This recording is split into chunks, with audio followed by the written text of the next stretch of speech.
আসসালামু আলাইকুম। স্বপ্ন ছাড়া মানুষ বাঁচতে পারে না। বেঁচে থাকার মূল প্রেরণাই হলো স্বপ্ন। স্বপ্ন দেখতে হয়, স্বপ্ন দেখাতে হয়, স্বপ্ন পূরণ হয় যদি কেউ তা হৃদয়ে ধারণ করে।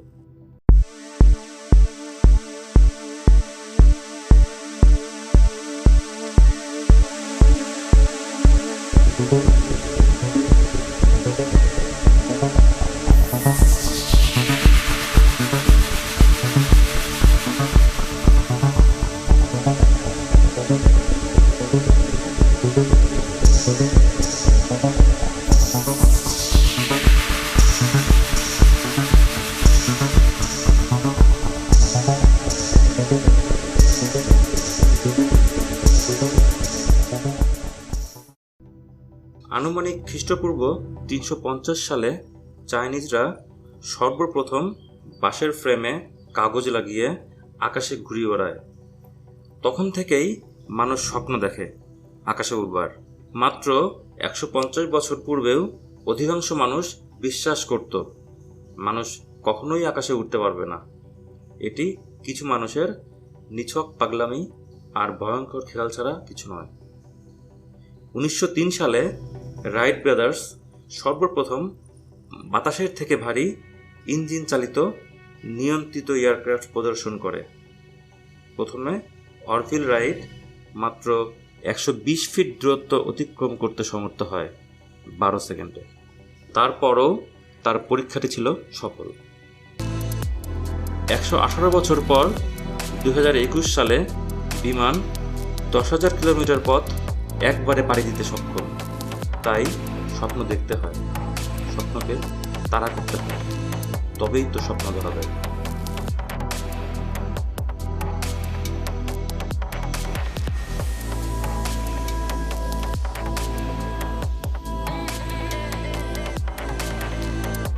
সৃষ্টির শুরু থেকেই মানুষ স্বপ্নকে তাড়া করে অধরা স্বপ্নগুলোকে তাদের থলিতে ভরেছে। মঙ্গল জয়ের স্বপ্নও নতুন কিছু নয়। আজ আমরা দেখব মঙ্গলকে ঘিরে মানুষ কি কি স্বপ্ন দেখে, কোন স্বপ্নগুলো কতটুকু তাড়া করেছে, আর কোনগুলো এখনো অধরাই রয়ে গেছে।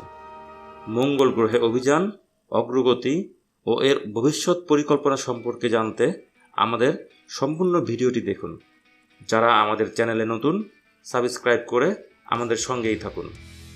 পৃথিবী ছাড়াও এই মহাবিশ্বে অন্য কোথাও কোনো মানুষ বা অন্য কোনো প্রাণী বাস করে কি না, করলেও তারা দেখতে কেমন, কিংবা তারা আমাদের থেকে বুদ্ধিমান কি না। মানুষ পৃথিবী ছাড়া অন্য কোথাও গিয়ে বাঁচতে পারবে কি না, বাঁচতে পারলে সেখানকার জীবন কেমন হবে, এরকম হাজারো প্রশ্ন প্রতিনিয়ত আমাদের মনে ঘুরপাক খায়। আর বিজ্ঞানীরা তো মঙ্গলে মানুষের দ্বিতীয় বসতি তৈরি করার জন্য তাদের সর্বোচ্চ প্রচেষ্টা চালিয়ে যাচ্ছেন। এলন মাস্ক তো তার পার্সোনাল টুইটার থেকে ঘোষণাই দিয়েছেন, সেই মতে স্পেসএক্স ২০৫০ সালের মধ্যে 1 মিলিয়ন মার্শিয়ানস পাঠাবে মঙ্গল গ্রহে। মঙ্গলে কবে নাগাদ মানব বসতি গড়ে উঠতে পারে, বা আদৌ উঠবে কিনা, বা উঠলেও সেটা স্থায়ী হবে কিনা, সেটা সময়ই অনেকটা বলে দেবে। তবে অধরা মঙ্গল গ্রহ, যেখানে আজ পর্যন্ত কোনো মানুষের পদস্পর্শ হয়নি, সেটা হয়তো আর বেশি দিন অধরা থাকবে না। এটা হয়তো বলাই যায়, মঙ্গল গ্রহে যে প্রথম সৌভাগ্যবান অভিযাত্রী হবে সে বর্তমান পৃথিবীর ৭৯০ কোটি মানুষের কোনো একজন। Already NASA has a plan.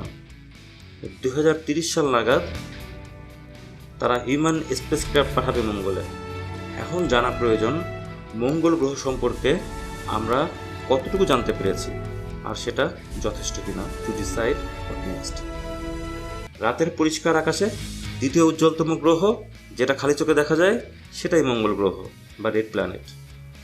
প্রাচীনকাল থেকেই মানুষ মঙ্গলের গতিবিধির উপর তীক্ষ্ণ নজর রেখেছে এবং জন্ম দিয়েছে নানা ভ্রান্ত অভ্রান্ত ধারণার। ১৯ শতকে টেলিস্কোপ যখন বেশ কার্যকর, ইটালিয়ান অ্যাস্ট্রোনমার জিওভানি তখন সর্বপ্রথম মঙ্গল গ্রহের ভূপৃষ্ঠের ডিটেইল ম্যাপ তৈরি করেন। তিনি সেখানে অনেকগুলো ক্যানালই দেখান এবং তার ধারণা ছিল এগুলো পানিতে পরিপূর্ণ। মঙ্গলের বিভিন্ন সময়ের রূপ পরিবর্তন এবং কিছু অন্ধকারাচ্ছন্ন জায়গা দেখে অ্যাস্ট্রোনমার্সদের ধারণা ছিল এগুলো বনাঞ্চল এবং মঙ্গলে ঋতু পরিবর্তন হয়, সুতরাং প্রাণ সেখানে বিদ্যমান। আর তখন থেকেই মানুষের স্বপ্ন কিভাবে মঙ্গলে পৌঁছানো যায়। মানুষের বিশ্বাস ছিল মঙ্গলে গেলে আবিষ্কার হবে অনেক কিছুই, জানা হবে অনেক অজানা জিনিসের। একদল অ্যাস্ট্রোনমার এটাও বিশ্বাস করত প্রথম যেদিন মানুষ মঙ্গলে যেতে পারবে সেদিন হয়তো অনেক মঙ্গলবাসী তাদেরকে স্বাগত জানাবে। অনেক স্বপ্ন নিয়ে 1964 সালে সফলভাবে মঙ্গলে মেরিনা 4 ফ্লাইবাই পাঠানো হয় এবং উন্মোচিত হয় মঙ্গলের আসল রূপ।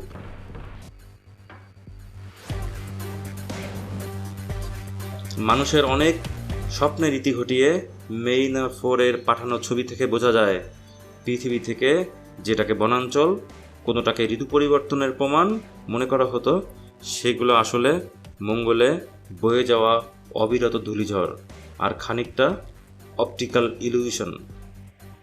মঙ্গল আসলে একটি ডেড প্ল্যানেট, কিন্তু হতাশ হলে চলবে না। সম্ভাবনার এখানেই শেষ নয়, বরং শুরু। মঙ্গলের ভূপৃষ্ঠ অনেকটাই পৃথিবীর মতো। শুধু তাই নয়, মঙ্গলের দিনরাত্রিও আমাদের মতোই। একে বলা হয় সোল বা সোলার ডে অন মার্স বা মার্শিয়ান ডে। এর গড় ব্যাপ্তিকাল 24 hours 39 minutes 35.244 seconds to be exact. পৃথিবীর মতো মঙ্গলেও নিয়মিত ঝড় হয়। আগ্নেয়গিরির উপস্থিতি শুধু পৃথিবীতেই না, মঙ্গলেও দেখা যায়। এখন পর্যন্ত আমাদের সৌরজগতের সবথেকে বড় আগ্নেয়গিরির পাহাড়ের অবস্থান মঙ্গল গ্রহে, নাম অলিম্পাস মন্স। এটির উচ্চতা মাউন্ট এভারেস্ট থেকেও 2.5 গুণ বেশি। মঙ্গলের ভূপ্রকৃতি সম্পর্কে বিস্তারিত জানার জন্য 1996 সালের নভেম্বরে নাসা মার্স গ্লোবাল সার্ভেয়র বা MGS নামে একটি রোবোটিক স্পেস প্রোব মঙ্গলে প্রেরণ করে। মঙ্গলের ভূপ্রকৃতি বিশ্লেষণ করে দেখা যায় মঙ্গলে রয়েছে বিশাল গিরিখাত। এছাড়াও ভূপৃষ্ঠের আরও অনেক কিছুই নির্দেশ করে মঙ্গলে একসময় পানির উপস্থিতি ছিল। আর বিজ্ঞানীদের কাছে মঙ্গলে পানি বা জীবনের উপস্থিতি কখনো ছিল কিনা তার সুনির্দিষ্ট প্রমাণ খুবই গুরুত্বপূর্ণ। এখন পর্যন্ত মঙ্গলকে জানার জন্য 49টি স্পেস মিশন পরিচালিত হয়েছে, আর ভবিষ্যতেও প্রচুর মিশন হবে এমনটি আশা করাই যায়।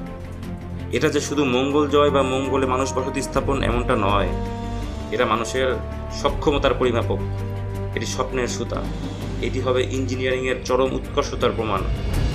Robotic space probe, robotic rover, orbiter, নানা সফল মিশনের মাধ্যমে মানুষ আজ মঙ্গলের অনেক কিছুই জানে। দেখা যায় মঙ্গলের বায়ুমণ্ডল খুবই পাতলা, এ কারণে এর রেডিয়েশন রোধ করার ক্ষমতা খুবই কম। এটা পৃথিবীর তুলনায় মাত্র 0.1%। বর্তমানে মঙ্গল গ্রহে কোনো জিওলজিক্যাল অ্যাক্টিভিটি দেখা যায় না, না কোনো বায়োলজিক্যাল অ্যাক্টিভিটি। মঙ্গলে কখনো বৃষ্টি হয়েছে কিনা তারও কোনো প্রমাণ পাওয়া যায় না। তারপরেও রিসেন্টলি মঙ্গলে মিথেন গ্যাসের সন্ধান পাওয়া গেছে। মিথেন গ্যাস থাকলেই জীবন থাকবে এমন কোনো ব্যাপার নয়, কিন্তু মিথেন গ্যাসের সঙ্গে মাইক্রোবিয়াল লাইফের একটি গভীর যোগসূত্র আছে। সেখান থেকে বিজ্ঞানীরা মঙ্গলে কোনো লুকায়িত জীবন আছে কিনা কিংবা ফসিল, এটা জানার জন্য নাসা সম্প্রতি 2020 সালে পার্সিভিয়ারেন্স রোভার পাঠিয়েছে। এর প্রধান 4টি উদ্দেশ্য হল looking for habitability, checking biosignatures, catching samples, preparing for humans. Human mission in Mars এখন শুধু সময়ের ব্যাপার মাত্র, কিন্তু মঙ্গলে বসতি, সেজন্য মানুষকে ফেস করতে হবে বেশ কিছু চ্যালেঞ্জের। সেগুলোর মধ্যে উল্লেখযোগ্য হলো এর বায়ুমণ্ডল।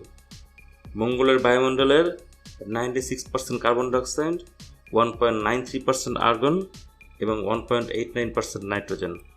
এর পাশাপাশি অক্সিজেন ও পানির উপস্থিতি পাওয়া যায় নগণ্য মাত্রায়। অতিরিক্ত কার্বন ডাইঅক্সাইড ও সামান্য অক্সিজেনের কারণে মঙ্গলে স্বাভাবিকভাবে শ্বাস প্রশ্বাস নেওয়া সম্ভব নয়। মঙ্গলের বায়ুমণ্ডলের আরেকটি বড় সমস্যা এর বায়ুচাপ। ধারণা করা হয় আজ থেকে প্রায় 400 কোটি বছর আগে অসংখ্য অ্যাস্টেরয়েডের আঘাতের কারণে মঙ্গলের ম্যাগনেটোস্ফিয়ার পুরোপুরি ধ্বংস হয়ে যায়, যার ফলে মঙ্গলের বায়ুমণ্ডলে সোলার উইন্ড সরাসরি ঢুকে যায় আর উপরের স্তর থেকে চার্জ অ্যাটম নিয়ে যায়। এভাবেই বায়ুমণ্ডলের ঘনত্ব হ্রাস পেতে থাকে। বর্তমানে মঙ্গলের বায়ুমণ্ডলের গড় চাপ 0.087 psi, যা পৃথিবীর গড় বায়ুচাপের মাত্র 0.06%। পৃথিবীর গড় বায়ুচাপ 14.69 psi। আরও সহজ করে বলতে গেলে পৃথিবী থেকে 35 কিলোমিটার উপরে বায়ুর যে চাপ অনুভূত হয়, মঙ্গলের ভূপৃষ্ঠে সেই চাপ অনুভূত হবে। আর সে কারণেই ইনজিনিউইটি হেলিকপ্টার মঙ্গলে ওড়াতে ইঞ্জিনিয়ারদের এতটা চ্যালেঞ্জের মুখোমুখি হতে হয়েছে। কেননা আজ পর্যন্ত পৃথিবীতে 35,000 মিটার উপরে কোনো হেলিকপ্টার চালানো হয়নি। Hats off to Ingenuity engineers. মঙ্গলের বায়ুচাপ এতই কম যে সেখানে পানি তরল আকারে আসার আগেই বাষ্পে পরিণত হয়। শুধু তাই নয়, মঙ্গলের gravity 3.721 metre per second square, যা পৃথিবীর 1/3। সে কারণে পৃথিবীর মানুষ মঙ্গলে যেয়ে দীর্ঘ সময় অবস্থান করলে নানা শারীরিক জটিলতা তৈরি হবে। পরবর্তী চ্যালেঞ্জ মঙ্গলের মাটি। মঙ্গলের মাটি কিছুটা ক্ষারীয় হলেও এতে রয়েছে ম্যাগনেসিয়াম, সোডিয়াম, পটাশিয়াম, ক্লোরিন, যা কিনা উদ্ভিদের জন্য আদর্শ। কিন্তু এর পাশাপাশি মঙ্গলের মাটিতে পাওয়া যায় 0.6% পারক্লোরেটের উপস্থিতি, যা মঙ্গলের মাটিকে করেছে টক্সিক। তাছাড়া এর বরফ শীতল আবহাওয়া আর শুষ্ক মাটি কোনো ধরনের উদ্ভিদের জন্যই উপযোগী নয়। এছাড়া মঙ্গলের জলবায়ু একটা বড় চ্যালেঞ্জ। পৃথিবী থেকে প্রায় 5 কোটি মাইল দূরে অবস্থিত মঙ্গল গ্রহ পৃথিবী থেকে অনেক কম সূর্যের আলো ও তাপ পায়। এর লাল রঙের কারণে এটি একটি উষ্ণ গ্রহ মনে হলেও আসলে এটি শীতল একটি গ্রহ। এর বায়ুমণ্ডলে ওজোন স্তর না থাকায় ও মাটির তাপ ধরে রাখার ক্ষমতা না থাকায় যেটুকু তাপ সে সূর্য থেকে পায় সেটাও ধরে রাখতে পারে না। তাই এর তাপমাত্রাও দ্রুত পরিবর্তন হয়। এখন পর্যন্ত জানা মঙ্গলের সর্বনিম্ন তাপমাত্রা প্রায় -143 ডিগ্রি সেন্টিগ্রেড আর সর্বোচ্চ তাপমাত্রা 35 ডিগ্রি সেন্টিগ্রেড আর গড় তাপমাত্রা -62 ডিগ্রি সেন্টিগ্রেড, যা কিনা ফ্রিজিং টেম্পারেচার থেকেও অনেক নিচে এবং বসবাসের জন্য একেবারেই অনুপযোগী। পানিকে বলা হয় জীবনের আধার। আমরা যে জীবন দেখে অভ্যস্ত আর যে জীবন আমরা কল্পনা করতে পারি, সেখানে পানির অপর নাম জীবন। একজন প্রাপ্তবয়স্ক মানুষের শরীরে প্রায় 60% পানি থাকে আর পৃথিবীর প্রায় 71% পানি। সেখানে মঙ্গলে বসবাসের জন্য পানি একটি হাইলি ইম্পর্ট্যান্ট ফ্যাক্টর। আমি আগেই বলেছি, মঙ্গলের বায়ুচাপ এতই কম যে এখানে পানি মুহূর্তেই বাষ্প হয়ে যাবে। বিজ্ঞানীদের এতদিনের ধারণা ছিল মঙ্গলে কিছু পানি বরফ আকারে পোলার আইস ক্যাপে আছে, বাকিটা মহাশূন্যে হারিয়ে গেছে। সম্প্রতি একদল বিজ্ঞানী বলছে পানি মহাশূন্যে হারিয়ে যায়নি, অধিকাংশ পানি এর খনিজ পদার্থের মধ্যে লুকিয়ে আছে। যেভাবেই হোক, বেঁচে থাকার জন্য তরল পানির কোনো বিকল্প নেই। ধারণা করা হয় বহু বছর আগে, এমনকি লক্ষ কোটিও হতে পারে, মঙ্গলের ম্যাগনেটিক ফিল্ড আস্তে আস্তে বন্ধ হয়ে যায়। পৃথিবীতে অ্যাক্টিভ ম্যাগনেটিক ফিল্ডের কারণে সূর্যের ক্ষতিকর রশ্মিগুলো আমাদের বায়ুমণ্ডলে প্রবেশ করার আগেই রিফ্লেক্টেড হয়ে যায়। কিন্তু মঙ্গলে ম্যাগনেটিক ফিল্ড না থাকায় সোলার উইন্ড সরাসরি এর বায়ুমণ্ডলে প্রবেশ করে আর দুর্বল গ্র্যাভিটির সুযোগে বায়ুমণ্ডল থেকে মলিকিউল নিয়ে চলে যায়। এভাবেই মঙ্গলের বায়ুমণ্ডল সময়ের সঙ্গে সঙ্গে ক্ষয়প্রাপ্ত হতে হতে খুব পাতলা হয়ে গেছে। এত প্রতিকূলতা সত্ত্বেও গল্পের এখানেই শেষ নয়। অনেক চেষ্টার পর 1976 সালের 20 জুলাই, আজ থেকে 45 বছর আগে, নাসার ভাইকিংস 1 ল্যান্ডার সফলভাবে মঙ্গলে অবতরণ করে এবং 6 বছর 116 দিন এটি অপারেশনাল ছিল। নাসা সফলভাবে প্রথম রোভার পাঠাতে সক্ষম হয় 1996 সালে। রোভার সোজোর্নার 84 দিন অপারেশনাল ছিল। এরপর rover spirit and opportunity 2003, rover curiosity 2011 এবং সর্বশেষ রোভার পার্সিভিয়ারেন্স 2020। এরা প্রত্যেকেই অতি উন্নত প্রযুক্তির হলেও রোবোটিক এক্সপ্লোরেশন প্রচণ্ড ধীরগতির এবং এর সীমাবদ্ধতাও রয়েছে প্রচুর। রেড প্ল্যানেটের আসল রহস্য ঘটানোর জন্য হিউম্যান মিশন তাই খুবই গুরুত্বপূর্ণ। একবার মানুষ মঙ্গলে পৌঁছালে স্থায়ীভাবে সেখানে থাকা এবং ধীরে ধীরে বসতি গড়ে তোলা সম্ভব, এমনটাই দাবি স্পেসএক্সের কর্ণধার এলান মাস্কের। অ্যাকর্ডিং টু এলান মাস্ক, স্পেসএক্স 1000 জায়ান্ট স্টারশিপ তৈরি করবে। সম্পূর্ণ রিইউজেবল এই স্পেসশিপ তৈরি হবে সাউথ টেক্সাসে 10 বছর ধরে। 387 ফিট সাইজের এই বিশাল স্টারশিপ ডেভেলপ করা হবে ডিপ স্পেস ট্রাভেলের জন্য, এবং এদের প্রত্যেকটি হবে 100 টনের অধিক ওজন ও 100 পিউ নিতে সক্ষম, এবং এরা হবে রিইউজেবল। তাতে সময় ও অর্থের সাশ্রয় হবে কল্পনাতীতভাবে। ধরে নিলাম নির্ভুলভাবেই কোনো দুর্ঘটনা ছাড়াই on schedule 1000 Starship is ready to launch. এখন কিভাবে মঙ্গলে যাওয়া যাবে? মঙ্গলের জার্নিটা আমাদের গতানুগতিক জার্নি থেকে বেশ আলাদা, এমনকি স্পেস ট্রাভেল, চাঁদে যাওয়া, অরবিটে যাওয়া এগুলো থেকেও ভিন্ন। পৃথিবী ও মঙ্গলের দূরত্ব দুটি শহরের দূরত্বের মতো নির্দিষ্ট কোনো দূরত্ব নয়। সূর্যের চারপাশে নিজ কক্ষপথে ঘূর্ণনের কারণে এদের দূরত্ব প্রতিনিয়ত পরিবর্তনশীল। মঙ্গল ও পৃথিবীর সর্বোচ্চ দূরত্ব প্রায় 40 কোটি কিলোমিটার, আর নিকটতম দূরত্ব প্রায় 5,86,00,000 কিলোমিটার। আর প্রায় 30 দিন প্রতি 26 মাসে পৃথিবী ও মঙ্গল এই কাছাকাছি দূরত্বে অবস্থান করে। এই দুটি গ্রহ যখন কাছাকাছি থাকে তখন একটির কক্ষপথে থাকা স্পেসক্রাফট এর গতি পরিবর্তন করে অন্য গ্রহের কক্ষপথে ঢুকে যায়। একে বলা হয় হোফম্যান ট্রান্সফার। এই পদ্ধতির সবচেয়ে বড় সুবিধা স্বল্প সময় ও স্বল্প জ্বালানি ব্যয়, আর একমাত্র ও প্রধান সমস্যা সবসময় যাওয়া সম্ভব নয়। প্রতি 2 বছর পর 30 দিনের জন্য এই দুই গ্রহ কাছাকাছি অবস্থান করে, আর যাওয়া আসা এই সময়ে করতে হবে। তাই তো এলন মাস্ক তার টুইটারে বলেছেন তার স্পেসক্রাফটগুলো প্রয়োজনীয় রসদ ও ক্রুদেরকে নিয়ে আগেই আর্থ অরবিটে অবস্থান নেবে এবং পর্যায়ক্রমে মঙ্গলের কক্ষপথে নির্দিষ্ট সময়ে প্রবেশ করবে, তারপর মঙ্গলে অবতরণ করবে। Sounds easy and fun. তাহলে মঙ্গলে যাওয়ার যান তৈরি হলো সময় মতো, এবং 100 টনের অধিক বহন ক্ষমতা সম্পন্ন 1000 স্টারশিপের একটি বিশাল ফ্লিট পৃথিবীর কক্ষপথে অবস্থান করে ফেয়ার উইন্ডোতে মঙ্গলে যেয়ে পৌঁছালো। আমরা বোধহয় একটা জিনিস মিস করে গেলাম। 1000 স্টারশিপের প্রত্যেকটি 100 জন করে 1 লক্ষ লোক প্রতি 2 বছরে মঙ্গলে অবতরণ করবে। কে বা কারা এই ভাগ্যবান 1 লক্ষ লোক? 6 কোটি কিলোমিটার দূরে মঙ্গলে যাওয়া খাওয়া নিশ্চয়ই অনেক খরচের ব্যাপার। কত টাকা লাগতে পারে মঙ্গলে যেতে? অ্যাকর্ডিং টু এলন মাস্ক, তিনি চান না শুধু কিছু চৌকস ডেডিকেটেড ওভারওয়েলমিং কিছু মানুষ নিয়ে মঙ্গলে যাবেন, বরং তিনি চান একটা জাতি, একটা শহর নিয়ে চলে যেতে। মঙ্গলে তিনি নতুন শহর গড়ে তুলতে চান। একটি হোস্টাইল প্ল্যানেটে তিনি গড়ে তুলতে চান আধুনিক শহর, যার জন্য প্রয়োজন অসংখ্য মানুষ আর বিশাল কর্মযজ্ঞ। তাই তো তিনি বলেছেন যারা যেতে চান তাদের প্রত্যেককেই তিনি নিয়ে যেতে চান মঙ্গলে।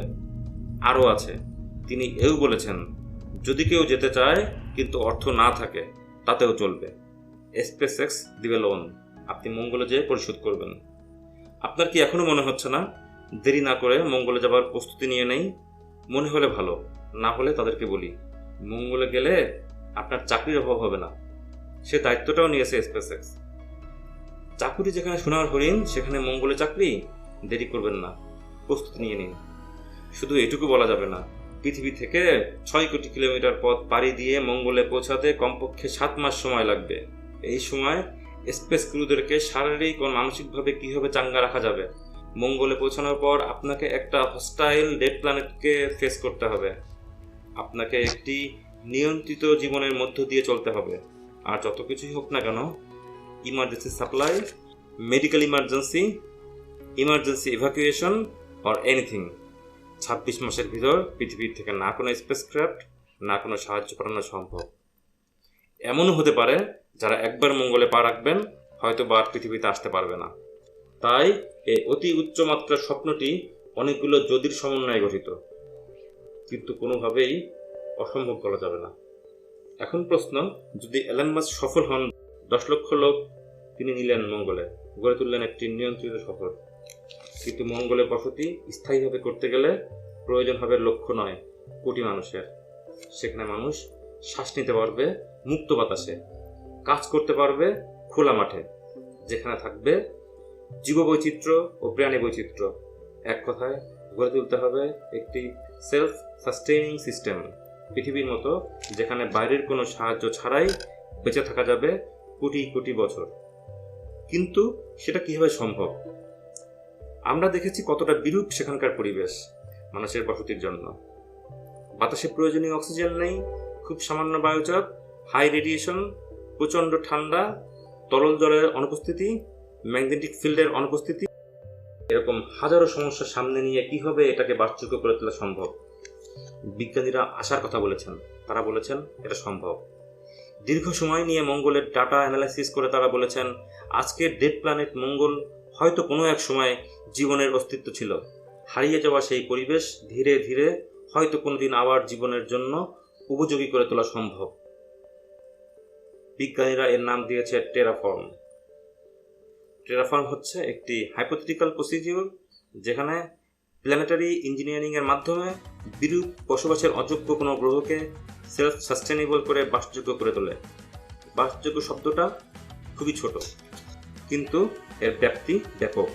টেরাফর্ম এমন একটি বিষয় যা আজ পর্যন্ত শুধু মুভি ডিরেক্টর আর গেমার্সরাই ব্যবহার করেছেন। সাকসেস তো পরের প্রশ্ন। আজ পর্যন্ত মানুষ টেরাফর্মিংয়ের কোনো চেষ্টাই করেনি। মঙ্গলের টেরাফর্মিং অল্প কথায় বলা সম্ভব নয়, তাই আজ শুধু মূল বিষয়টা আপনাদের সঙ্গে শেয়ার করব। মঙ্গলকে টেরাফর্ম করতে সর্বপ্রথম যে বিষয়গুলো অ্যাড্রেস করতে হবে সেগুলো হলো no global magnetic field, shield against the solar wind, low atmospheric pressure, low surface gravity, toxic atmosphere, toxic soil, average temperature below freezing temperature, global dust storm, no natural food source. So প্রথমে আমাদেরকে মঙ্গলে magnetic field তৈরি করতে হবে যাতে সূর্যের অতি ক্ষতিকর রশ্মিগুলো এর বায়ুমণ্ডলে প্রবেশ করতে না পারে। সেজন্য আমরা ম্যাগনেটিক শিফট কনসেপ্ট ব্যবহার করতে পারি। সূর্য ও মঙ্গলের মাঝে একটি স্পেশাল পয়েন্ট থাকে যাকে বলে লাগরেঞ্জ পয়েন্ট, যেখানে সূর্যের ও মঙ্গলের গ্র্যাভিটি একে অপরকে নিষ্ক্রিয় করে দেয়। এখানে যদি আমরা 1 থেকে 2 টেসলার একটি ম্যাগনেটিক ডাইপোল বসাতে পারি, তাহলে সেখানে যে ম্যাগনেটিক ফিল্ড তৈরি হবে তার জন্য সোলার উইন্ড পার্টিকেল মঙ্গলে প্রবেশ করতে পারবে না এবং গ্রিনহাউস ইফেক্ট শুরু হয়ে যাবে। কয়েক লক্ষ বছরের মধ্যে এর প্রভাবে মঙ্গলের তাপমাত্রাও কিছু বাড়বে। এরপর মঙ্গলের সবথেকে বড় সমস্যাগুলোর মধ্যে একটি এর বায়ুমণ্ডলের চাপ, যা পৃথিবীর 1% মাত্র। মঙ্গলের বর্তমান বায়ুচাপ 0.06 বার্স আর পৃথিবীর 1 বার এর সমুদ্রপৃষ্ঠে, যে কারণে মঙ্গল পৃষ্ঠে স্পেস শুট ছাড়া কোনো মানুষ 120 সেকেন্ডেই অতিরিক্ত রক্তচাপে মারা যাবে। দেখা যাক কীভাবে এর অ্যাটমসফিয়ারিক প্রেশার ইনক্রিজ করা যায়। মঙ্গলের 2 পোলারাইজ ক্যাপে মূলত ওয়াটার আইস এবং ড্রাই আইস দ্বারা গঠিত। Dry ice actually frozen carbon dioxide. আমরা যদি মঙ্গলের বায়ুমণ্ডলে প্রচুর পরিমাণে short lived extremely powerful greenhouse gas like chlorofluorocarbons প্রবেশ করাতে পারি, তাতে স্বল্প সময়ের জন্য গ্রিন হাউস ইফেক্ট তৈরি হবে এবং মঙ্গলের তাপমাত্রা বৃদ্ধি পাবে। এতে পোলারাইজ ক্যাপ থেকে কার্বন ডাইঅক্সাইড ও জলীয় বাষ্প রিলিজ হবে। এটি পুনরায় গ্রিন হাউস গ্যাসে যুক্ত হয়ে পুনরায় মঙ্গলের তাপমাত্রা বাড়িয়ে পোলারাইজ ক্যাপ থেকে আরও কার্বন ডাইঅক্সাইড ও জলীয় বাষ্প রিলিজ করবে। এভাবে সম্পূর্ণ ড্রাই আইস ও ওয়াটার আইস গ্রিন হাউস গ্যাসে পরিণত হবে, আর তাতে বায়ুমণ্ডলের চাপ আগের তুলনায় প্রায় দ্বিগুণ হয়ে 0.012 বারে বৃদ্ধি পাবে। এর জন্য প্রয়োজন হবে প্রায় 390 লক্ষ টন ক্লোরোফ্লোরোকার্বনস। এখানে উল্লেখ করা প্রয়োজন, পৃথিবীতে ক্লোরোফ্লোরোকার্বনস উৎপাদনের বর্তমান যে সক্ষমতা আছে তাতে এই পরিমাণ ক্লোরোফ্লোরোকার্বন তৈরি করতে 50 বছর সময় লেগে যাবে। এর পরিবহনের প্রসঙ্গ বাদে দিলাম। এর পাশাপাশি মঙ্গলের রিগোলিথকে হিট দিলে এতে মিশে থাকা কার্বন ডাইঅক্সাইড বায়ুমণ্ডলে চলে আসবে, তাতে আরও 0.04 বার্স অ্যাটমসফিয়ারিক প্রেশার ইনক্রিজ করবে। তারপর খুঁজতে হবে মঙ্গলের কোন খনিজের ভিতরে কার্বন ডাইঅক্সাইড আছে, সেগুলো মাইন করে বের করে আনতে হবে। তারপর হিট করে কার্বন ডাইঅক্সাইড রিলিজ করে দিতে হবে। এতে অ্যাটমসফেরিক প্রেশার ইনক্রিজ করবে 0.017 বার। মঙ্গলের সারফেস 140 ট্রিলিয়ন স্কোয়ার মিটার। এই বিশাল বায়ুমণ্ডলের এটুকু ঘনত্ব বাড়াতে million billion ton greenhouse gas প্রয়োজন। এটাকে খনিজ থেকে বের করে আনতে অচিন্তনীয় পরিমাণ এনার্জি প্রয়োজন। আনুমানিকভাবে 10,000 গিগাওয়াট নিউক্লিয়ার পাওয়ার প্ল্যান্টকে 10 থেকে 40,000 বছর লাগবে এই পরিমাণ এনার্জি তৈরি করতে। আরেকটি বিকল্প হতে পারে অ্যামোনিয়া সমৃদ্ধ কমেটগুলোকে স্পেসে চিহ্নিত করে মঙ্গলের দিকে নিয়ে কোলাইড করানো, কিন্তু খুবই টিপিক্যাল প্রসেস। আর মঙ্গলে কমেট বোম্বার্ডমেন্টের পর এর সারফেসের যে ক্ষতি হবে সেটা পুনরায় বসবাসের অযোগ্য হয়ে যেতে পারে। তারপরেও যদি ধরে নেই কোনো একভাবে এর অ্যাটমসফেরিক প্রেশার 1 বারের কাছাকাছি করা গেল, মানুষ এখন মঙ্গলে স্পেস স্যুট ছাড়াই চলাচল করতে পারবে। তাদের প্রয়োজন হবে শুধু অক্সিজেন মাস্কের, কিন্তু এটা যথেষ্ট নয়। মঙ্গলকে বাসযোগ্য করার জন্য অবশ্যই মুক্ত আবহাওয়া প্রয়োজন, যা মানুষ, পশু পাখি ও উদ্ভিদের বেঁচে থাকার জন্য গুরুত্বপূর্ণ। বর্তমানের মঙ্গলের বাতাসে অধিকাংশই কার্বন ডাইঅক্সাইড। মানুষের শ্বাস প্রশ্বাসের বাতাসে 1%-এর বেশি কার্বন ডাইঅক্সাইড থাকলে মাথা ঘোরায়, ক্লান্তি লাগে, আর এর পরিমাণ 10% পার হলে টক্সিক হয়ে যায়, মানুষ মারা যায়। বায়ুমণ্ডল থেকে কার্বন ডাইঅক্সাইড সরিয়ে অক্সিজেনের ঘনত্ব বাড়াতে মঙ্গলকে সবুজ গ্রহে পরিণত করতে হবে। কিন্তু মঙ্গলের মাটিতে 0.5% পারক্লোরেট পাওয়া গেছে, যা মঙ্গলের মাটিকে করেছে টক্সিক। কিছু ব্যাকটেরিয়া আছে যারা পারক্লোরেটকে ধ্বংস করে। এর সঠিক ব্যবহারে মঙ্গলের মাটি হতে পারে বিষমুক্ত। শুরু হতে পারে এর সবুজের পথ চলা। মঙ্গলের মাটিতে আমরা মাইক্রোবস, মস এগুলোর চাষ করতে পারি, যা ধীরে ধীরে মঙ্গলের বায়ুমণ্ডলে অক্সিজেনের ঘনত্ব বাড়াবে। পাশাপাশি প্রচুর পরিমাণে ওজোন গ্যাস তৈরি করতে হবে, যা ধীরে ধীরে ওজোন লেয়ারে পরিণত হবে। এভাবে একসময় মঙ্গলে উদ্ভিদ, পাহাড়, ঝর্ণা, জলজ, স্থলজ প্রাণীতে মুখরিত হয়ে উঠবে। এভাবে ধীরে ধীরে মঙ্গলকে মানুষের জন্য পারফেক্ট বাসযোগ্য করে তুলতে হয়তো শত বা হাজার এমনকি লক্ষ বছরও লেগে যেতে পারে। পারফেক্ট ট্রান্সফর্মের পরও মঙ্গলের জীবন পৃথিবীর মতো হবে না। মঙ্গলের gravity 3.7 metre per second square, যা পৃথিবীর 1/3 মাত্র। ফলে মঙ্গলের মানুষ পৃথিবীর মানুষ থেকে কিছু লম্বা হবে, এমনকি তাদের কেমিক্যাল কম্পাউন্ডেও কিছু চেঞ্জ আসতে পারে। আপনি সহজেই চিনতে পারবেন কে আর্থান আর কে মার্সিয়ান। মঙ্গলের বছর হবে 687 দিনে, অর্থাৎ ঋতুগুলো হবে দীর্ঘ। পৃথিবীর মতো সূর্যালোকও পাবে না মঙ্গলের অধিবাসীরা। কোনো কার্যকর চাঁদ না থাকায় হবে না জোয়ার ভাটা। খুব কম পাহাড় থাকায় আর পানি শুধু এক প্রান্তে থাকায় আবহাওয়া হবে ভিন্ন। সঙ্গে দীর্ঘ ঝুড়িঝড় তো থাকছেই। এত কিছুর পরেও মঙ্গলের বসতির স্থান হবে খুবই স্বল্প। মঙ্গলের সারফেস পৃথিবীর মাত্র 28%। সবকিছু বিবেচনায় থিওরিটিক্যালি মঙ্গলকে টেরাফর্ম করা সম্ভব, যদিও তার জন্য প্রয়োজন হাজারো এমনকি লক্ষ বছর। সঙ্গে প্রয়োজন এমন টেকনোলজি যা এখনো মানুষের আয়ত্তে আসেনি। সবশেষে মঙ্গলে কোনো বিশেষ শহর গড়ে উঠবে কিনা, মঙ্গল কখনো মানুষের বসতির জন্য আদর্শ গ্রহ হয়ে উঠবে কিনা, সেটা আমাদের কাছে সায়েন্স ফিকশন হয়েই থাকবে। আমাদের প্রজন্মে হয়তো খুব বেশি পরিবর্তন আসবে না, কিন্তু এখানে আমাদের প্রাপ্তি অনেক। পৃথিবী থেকে 600 কোটি কিলোমিটার দূরে পৃথিবীর 1/4 জায়গা বসবাসযোগ্য করে তুলতে যে পরিমাণ ইঞ্জিনিয়ারিং, অর্থ, সময়, অধ্যবসায়, ভালোবাসা প্রয়োজন, তার সামান্য অংশ যদি এই পৃথিবীর দিকে আমরা দিই, এই ধারিত্রী হয়ে উঠতে পারে আরও সুন্দর। আমাদের বোঝার সময় এসেছে এই প্রকৃতি আমাদের থেকে মুখ ফিরিয়ে নিলে আমাদের পরিণতি কি হতে পারে। তাই আসুন হাতে হাত ধরি, ভালোবাসতে শিখি এই প্রকৃতিকে। সমস্যারে বলি, এসেছে নতুন শিশু, তাকে ছেড়ে দিতে হবে স্থান। পৃথিবীতে ব্যর্থ, মৃত আর ধ্বংসস্তূপ পিঠে চলে যেতে হবে আমাদের। চলে যাব তবু আজ, যতক্ষণ দেহে আছে প্রাণ, প্রাণপণে পৃথিবীর সরাব জঞ্জাল। এ বিশ্বকে শিশুর বাসযোগ্য করে যাব আমি। নবজাতকের কাছে এ আমার দৃঢ় অঙ্গীকার। অবশেষে সব কাজ সেরে আমার দেহের রক্তে নতুন শিশুকে করে যাব আশীর্বাদ। তারপর হব ইতিহাস। আমাদের সঙ্গে থাকার জন্য ধন্যবাদ। আসসালামু আলাইকুম।